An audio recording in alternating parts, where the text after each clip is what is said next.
Today on the show, I'm talking with Annette Spychalla. Annette lives in Peoria, Arizona, which is about 30 minutes northwest of Phoenix.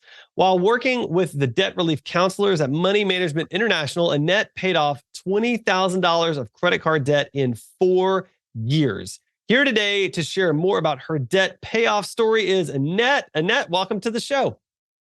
Thank you. Thank you for having me. I appreciate it. I'm excited to talk to you about this. I think this is going to be enlightening and informative and a lot of fun. So let's get started. Tell us a little bit more about you, where you live, what you do. What do your days look like? Well, it has been quite an evolutionary journey, I would say. At this point, I am working as an accredited Jay Shetty life coach. So I, do a lot of work from home, and I work with clients on empowerment and courage and just, life purpose, those kinds of things. Yeah. So honestly, it's just a really beautiful thing to be able to work from home. And that's my life right now. So. Well, it sounds pretty great. I mean, you work from home, and it sounds like you do a lot of things that help a lot of people. So that's kind of a double win right there. Yeah, it's awesome. I love it. Okay, so let's talk about what was happening in your life around the time that you accumulated debt. Was there any kind of specific aha moment where you realized you needed help, or sort of walk us through that progression? Yeah, well, I guess I can say that the accumulation of the debt really arose from a real difficult divorce, relocating, across country. It was a lot of financial payments to attorneys and credit cards and, all the things that you need to really start over. And that's what we did. So I can remember, one time it was I think it was 2018, roughly. We were heading into summer, and I really wanted to take the kids on a vacation. Just couldn't make that happen. And the idea of putting it on another credit card was just completely overwhelming. So I'm doing the bills at the table, just had one of those aha moments where, I can't live like this. The emotional and mental turmoil and that horrible feeling in your gut, that you just can't, this is not sustainable. So I called MMI, and I decided to face the music and just really have a heart-to-heart conversation about the facts in a very non-judgmental way. And for me, that was a completely wonderful moment. And it was also working with a woman, which understood, the ideas of being the whole thing, about being a single mom. So that was wonderful too. But just no judgment, and having that ability to really just hit the hard facts and, go from there, make a plan. So that was that kind of critical moment for me. There were two things that you said there. One was face the music. So I wonder if you could talk a little bit more about how, what you were thinking, how you were feeling about that, and sort of why you even use that term now. And then, I'd love even to continue to talk a little bit about the non-judgmentalness of it, because I think that's always the concern. It's an embarrassing almost feeling to call and say, I need help in any capacity. And so I think you always assume there's going to be judgment, and you're not the first guest that said there's not, which is great. But I wonder if you could just elaborate a bit more on both of those things for me. Sure. So I guess for me, it was kind of, if you ignore it, it's kind of like the ostrich sticking their head in the sand. If you ignore it, maybe it'll go away. Meanwhile, you're completely exposed. And so that idea of, okay, this isn't going to work. If you apply logic and reason to that situation, this isn't going to work, and so I guess that, I don't know if that answers your question, but it really was this idea of being exposed and not having any control over that situation. Like it would just continue to bloom out of control, And I think also that we live in this society where it's just, very competitive, very, keeping up with the Joneses next door. If you don't have the latest iPhone, then, something's the matter with you or, whatever. And that's a hard thing to battle Yeah. while doing all these other things. For me, it was doing the single mom thing, starting over. How do I handle all these things? Hmm. And also model, a good relationship with money for my kids. So those were all, very important to me. Yeah. So that's really kind of, where I was at that time. Okay. Okay. And then and on the non-judgment side, I mean, do you have anything you want to Mhm. elaborate on there as well? I mean, or maybe you said it all, and that's fine. We can move on. I just was curious. Yeah. Again, people attach a lot of emotional and, good, bad kind of ideas to money. And Yeah. money is a very neutral thing. It doesn't, come into your house and tell you how to feel and act and behave and all these other things. But Mm. I think getting back to that neutral place and also having appreciation for all of the things that it has done, in my life, Hmm. really led to that idea of I can work with someone if they're not going to judge me about how I needed it to survive in certain ways, I suppose, but also, how to just approach it in a very calm, very, logical fashion for me was Mm. really important to kind of divorce myself from that emotional side of money, you Yeah. know? Yeah. No, it makes perfect sense. That's great. Thank you. All right. So next question then. Since working with MMI, as I mentioned earlier, you paid off $20,000 and increased your credit score by 45 points. How did getting a personalized debt management plan help you balance your budget and see a path forward?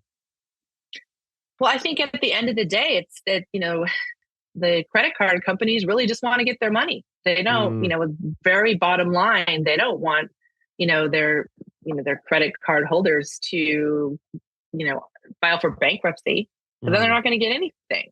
And so that was a key, that negotiation piece mm, between the counselor and the companies to really kind of shut down the idea that, look, we can't just keep doing this interest only kind of payment. You're going to get your money, but we've got to close things down and we've got to make this a manageable, situation. So like, I wonder like what impact did it have on you in terms of having a budget, Oh, having a plan? oh, Like, I how did see. that help you? That sort of thing. It was really just the approach of having a logical plan to follow. Mm, There were no surprises. It was very black and white. It was, okay, here's the debt. Here's what you can do and still, afford food and, the occasional movie or whatever. It was a real straightforward budget. And hmm. that helped me a lot, Yeah. and I was involved in that creation so that, it was something that I could really commit to. Mm, that's great. That's great. Yeah. I mean, I think being involved in that budgeting process and having a straightforward budget where you can see the categories, you know what they are, and you can stick to them makes Hmm. just all the difference in the world. Hmm. Hmm. So what is your credit counseling experience with MMI been like? And what would you say your biggest lesson has been through the process? I would say that they offer all kinds of different educational pieces that you can certainly take advantage of.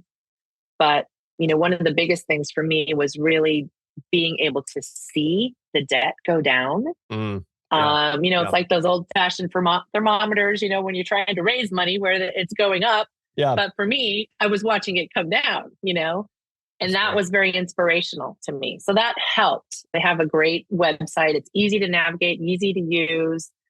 Those things were important as well. Mm, So, yeah. and I could call and talk to somebody, if I was struggling that month, we could talk about, maybe there were some alternatives. However, this is what it's going to look like. Do you want it to go, into a longer time frame of paying it off, or do you want to kind of stick to the plan?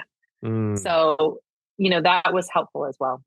Yeah, I imagine that would be really helpful. I mean, just having somebody to Mhm. check in with and sort of talk through things with Mhm. is so helpful, so Mhm. important in these kinds of Yeah. situations.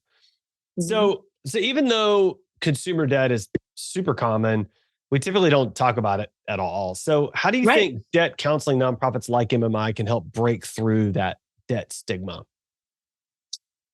I think education. I mean, it's the idea of constantly getting education on what is really going on with your own situation and having the courage to face what is happening in your life that's causing you to get into this situation in the first place. So MMI helps with, a lot of the logical and facts, the non-judgmental kind of approach. And then I think from there, really, it's kind of a springboard to explore those ideas. And, what is your relationship to money? What is making you do this? Those are core things that need to be talked about and healed so that, you don't just get through this program and then all of a sudden, woohoo, let's go get a, $20,000 credit card and go on a vacation of our dreams, I mean, because that's just not going to work. That doesn't help. That doesn't help. Yeah. No. Yeah. So, I mean, I want you to elaborate on that for a minute, because I know, you're a coach and you're interested in helping others heal their relationship with money, like we talked about, before we started recording. So I wonder if you can elaborate on that a little bit. Like, what are some actionable steps a listener could take today to start improving their relationship with money? I think to kind of shift the idea that, there's good and bad associated to money. Okay. And the only way that, and in my opinion, that you can really get to that point is to just get quiet with yourself and start asking some questions of, just like a pro and con list almost. Like, what has money done for you? How is it? Can you appreciate it? How can you, kind of shift the focus onto the fact that it has good emotional energy versus, oh my gosh, look at this huge pile of debt that I'm in. So it's really kind of getting quiet and learning how to ask those questions about, what you think. Where does that come from? Is there historical pattern? Maybe you weren't taught how to handle money by your parents, or maybe, there's some financial crisis that you went through. And so a lot of those things have to really be discussed and answered in a quiet space with yourself. I mean, you've got to have the courage to do that. Otherwise, you're back to square one in some ways, So, and I mean, it sounds like from what you're saying too, like step one is just look at your relationship with money. Like, how do you even think about it? Because that's something that I would argue that most of us never do. But how do you think about it? Is it good? Is it bad? Is it helpful? Is it not helpful? Is it stressful? Is it peaceful? Like, what is it to you? And how do you think about it? Right. Right. Absolutely. Absolutely. Yeah. That sounds like a great first step. So I might be doing a little bit of a soul searching after this conversation. So, all right. Well, and that is great. Last question. What does freedom from debt look like for you? For me, it's really being able to manage where I'm at right now, but also have like this freedom to travel, to, be kind of more of a digital nomad so that, I can experience things in other ways. And I think it can be kind of there as a life raft if necessary. If you have to have a credit card, you can kind of leave it out there as the proverbial life raft. But for me, it's really being conscious of managing where I'm at so that I don't go into the place that I was before. Yeah. That's good. So. That's such good advice. Well, wow. Annette, this has been great. I appreciate you so much just sharing your journey, your experience, your thoughts, your wisdom, and your growth with us. And thanks for joining us on the show today.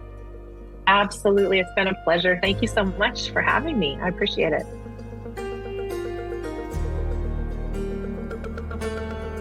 This guest is a real MMI client whose success is the result of hard work and dedication. While MMI cannot guarantee results, taking early action can increase available options and improve long-term outcomes. Thanks for listening to this episode of Long Story Short, brought to you by Money Management International. To learn more about how MMI helps people from all walks of life get unstuck and out of the vicious cycle of debt through personalized solutions that inspire hope, visit moneymanagement.org. This episode was produced by Edgewise.media. Script writing and production by Clara Jennings, editing by Brandon Ellis, and show hosting by me, Adam Walker.